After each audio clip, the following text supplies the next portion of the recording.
नमस्कार, स्वागत है आपका जनमत की पुकार में। महात्मा गांधी के प्रेम, बंधुत्व, न्याय, समानता और मानवता के संदेश को जन जन तक पहुंचाने के लिए बिहार के मोतिहारी जिले में ढाई आखर प्रेम पदयात्रा निकाली गई।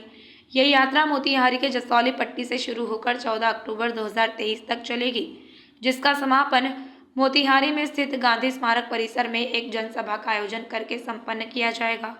इस यात्रा की शुरुआत देश के सांस्कृतिक और साहित्यिक संगठनों के द्वारा बापू के पद चिन्हों पर किया जा रहा है। ढाई आखर प्रेम यात्रा में राष्ट्रीय सांस्कृतिक जत्था के साथ बिहार का नाट्यकर्मी, लेखक, कविता, अभिनेता, गायक और सामाजिक कार्यकर्ता भी शामिल है। इस यात्रा में पटना, मुजफ्फरपुर और मोतिहारी के सामाजिक कार्यकर्ता और सांस्कृतिक कार्यकर्ता शामिल है। पदयात्रा के दौरान नाटक, गीत, नृत्य और लोकप्रिय संवाद के साथ नागरिकों के साथ सीधा संवाद भी किया जा रहा है। पदयात्रा दल में इप्टा के कार्यकारी महासचिव फिरोज अशरफ, राष्ट्रीय कार्यकारी अध्यक्ष राकेश इंद्रभूषण रमन के साथ कई लोग शामिल हैं। पदयात्रा के पहले दिन जसौली पट्टी में एक जनसभा का आयोजन किया गया।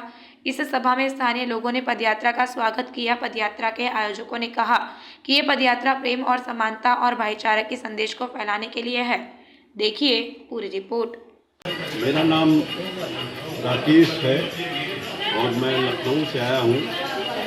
और ये जो संगठन है इंडियन पीपल्स थिएटर एसोसिएशन, इसको हिंदी में भारतीय जननाट्य संघ संक्षेप में इप्टा के नाम से जानते हैं, इसका मैं राष्ट्रीय कार्यकारी अध्यक्ष हूँ।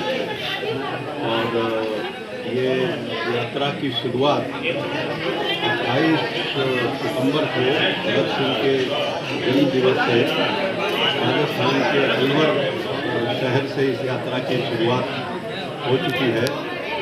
और 28 सितंबर से 2 अक्टूबर तक अलवर के तमाम गाँव में यात्रा करने के बाद फिर 4 राज्यों में एक दिन की यात्राएं हुई हैं।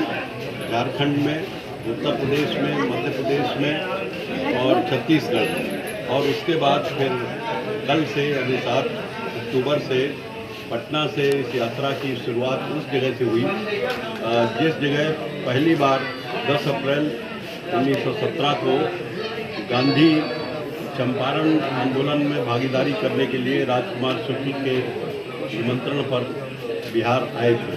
तो वहाँ से एक तरह से प्रतीक रूप में हम लोगों ने इस यात्रा की शुरुआत की। और फिर आज हम मुजफ्फरपुर में उन जगहों पर भी गए जहाँ गांधी बाद में गए थे।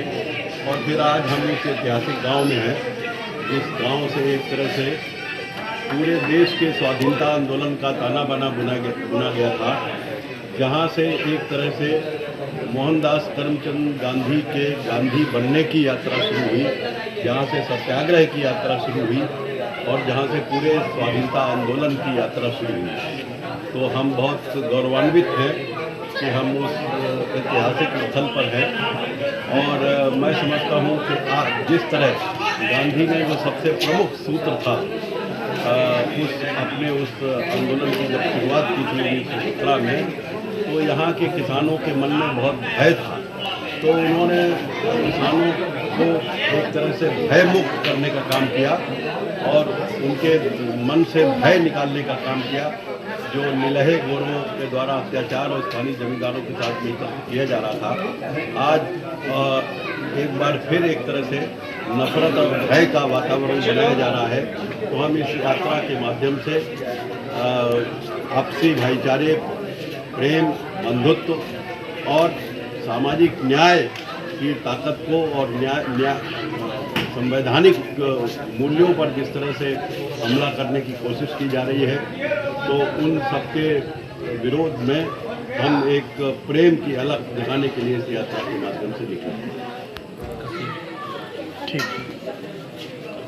अगर आपने हमारा अभी तक चैनल सब्सक्राइब नहीं किया है तो कृपया चैनल सब्सक्राइब कर लें, लाइक करें, शेयर करें, कमेंट करें। तो मिलते हैं फिर किसी और खबरों के साथ। नमस्कार।